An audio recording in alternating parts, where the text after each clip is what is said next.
प्यारे बच्चों, आज के अभ्यास के अंतर्गत हम लोग प्रश्न नंबर 2, जैसा कि हमने इसको बनाया है, मैं प्रश्न बोल देता हूँ, उसके हिसाब से आप लोग उस प्रश्न को खोज लीजिएगा, क्योंकि प्रारंभ से ही है, नीले रंग की प्रिंटिंग है, उनके पाठ के बीच बीच में दिए हुए हैं, तो आप उनको देख करके खोज लीजिएगा। मैं उसके अनुसार वीडियो के हिसाब से प्रश्न नंबर 2 बना रहा हूँ। तो इसमें कह रहा है कि एक किसान 10 मीटर की भुजा वाले एक वर्गाकार खेत की सीमा पर 40 सेकंड में चक्कर लगाता है। 2 मिनट 20 सेकंड के बाद किसान के विस्थापन का परिमाण क्या होगा? यानी किसान का खेत जो है वर्गाकार है। प्रश्न नंबर 2,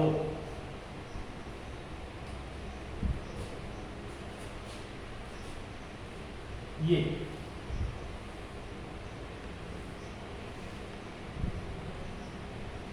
ABCD, ये मान लीजिए कि किसान का खेत है और इसका वो एक चक्कर, यानी मान लीजिए ए से शुरू करता है, B C D फिर A पर आता है 40 सेकंड में, ऐसा पुस्तक में दिया है। 2 मिनट 20 सेकंड के बाद किसान के विस्थापन का परिमाण क्या होगा?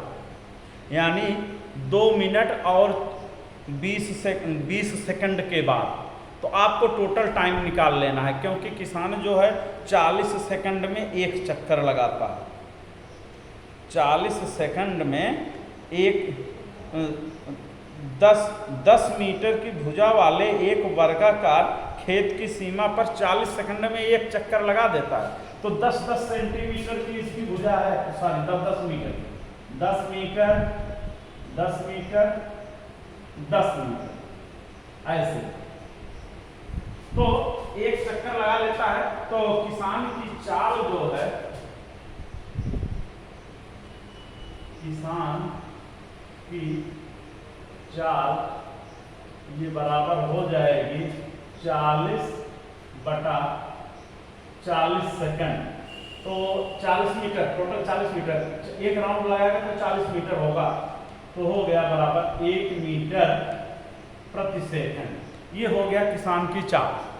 किसान की चाल, अब उसमें कह रहा है कि वो 2 मिनट 20 सेकंड के बाद किसान की क्या पोजीशन होगी। तो पहले हम 2 मिनट 20 सेकंड को सेकंड में बदल लेंगे, तो वो हो जाएगा आपका कुल 140 सेकंड। 60 दूनी 120 और प्लस 20, 140 सेकंड हो गया। तो 140 सेकंड में किसान जो है कहाँ से कहाँ तक चला जाएगा।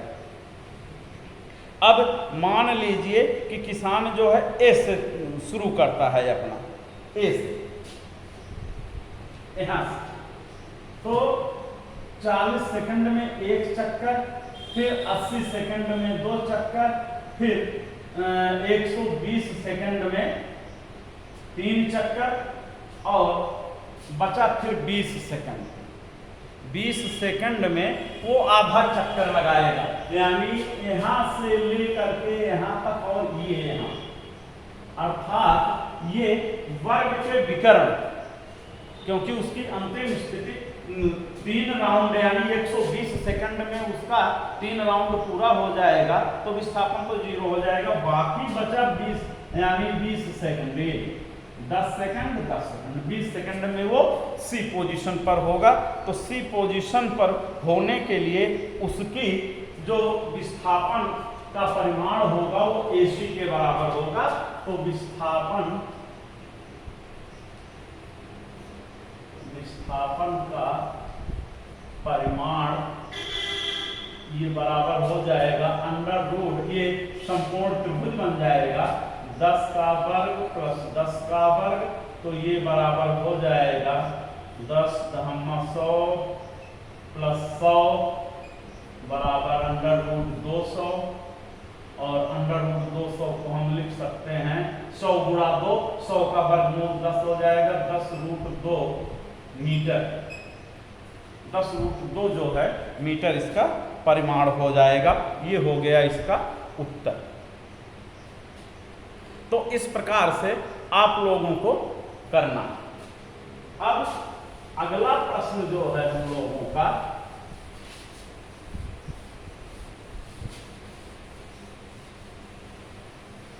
प्रश्न नंबर 3। प्रश्न नंबर 3 में कह रहा है कि विस्थापन के लिए निम्न में कौन सही है। विस्थापन के लिए निम्न में कौन सही है। आप प्रश्न को पुस्तक में खोज लीजिएगा। यह शून्य नहीं हो सकता, इसका परिमाण वस्तु, दूसरा है, इसका परिमाण वस्तु के द्वारा तय की गई दूरी से अधिक होता है। तो इसका पहला वाला भाग सही है, यानी विस्थापन का परिमाण जो है वो शून्य हो सकता है,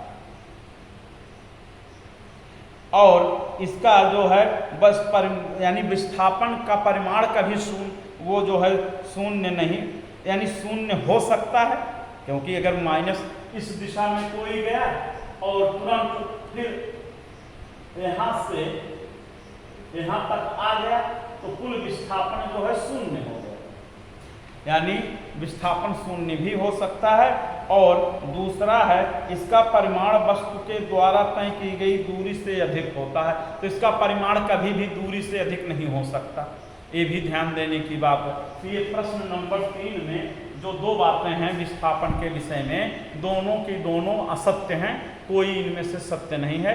न तो उसका विस्थापन जो है ऐसा है कि शून्य नहीं हो सकता, अर्थात शून्य हो सकता है, और इसका परिमाण कभी भी वस्तु के दूरी से अधिक नहीं हो सकता। अब प्रश्न नंबर 4 है,